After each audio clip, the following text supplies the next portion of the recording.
'Twas the night before Christmas, when all through the house not a creature was stirring, not even a mouse. The stockings were hung by the chimney with care, in hopes that St. Nicholas soon would be there. The children were nestled all snug in their beds, while visions of sugar plums danced in their heads. And Mamma in her kerchief, and I in my cap, had just settled our brains for a long winter's nap. When out on the lawn there arose such a clatter, I sprang from my bed to see what was the matter. Away to the window I flew like a flash, tore open the shutters and threw up the sash. The moon on the breast of the new-fallen snow gave the luster of midday to objects below, when what to my wondering eyes should appear but a miniature sleigh and 8 tiny reindeer. With a little old driver so lively and quick, I knew in a moment it must be St. Nick. More rapid than eagles his coursers they came, as he whistled and shouted and called them by name. Now Dasher, now Dancer, now Prancer, now Vixen, on Comet, on Cupid, on Donner, on Blitzen.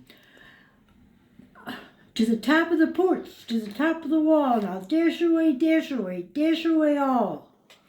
As dry leaves that before the hurricane flew, when they meet with an obstacle, mount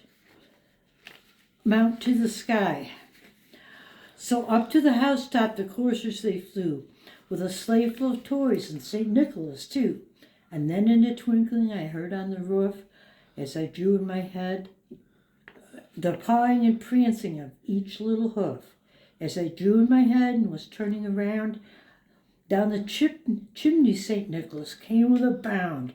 He was dressed all in fur from his head to his foot, and his clothes were all tarnished with ashes and soot. A bundle of toys he had flung on his back, and he looked like a peddler just opening his pack.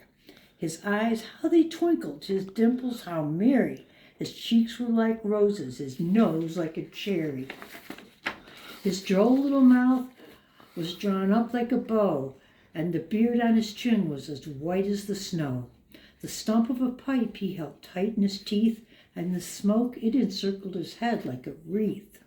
He had a broad face and a round little belly that shook when he laughed like a bowl full of jelly.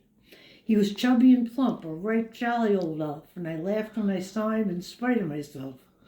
A wink of his eye and a twist of his head soon gave me to know I had nothing to dread. He spoke not a word, but went straight to his work. He filled all the stockings, then turned with a jerk, and laying his finger aside his nose, and giving a nod, up the chimney he rose. He sprang to his sleigh, to his team gave a whistle, and away they all flew like the down of a thistle.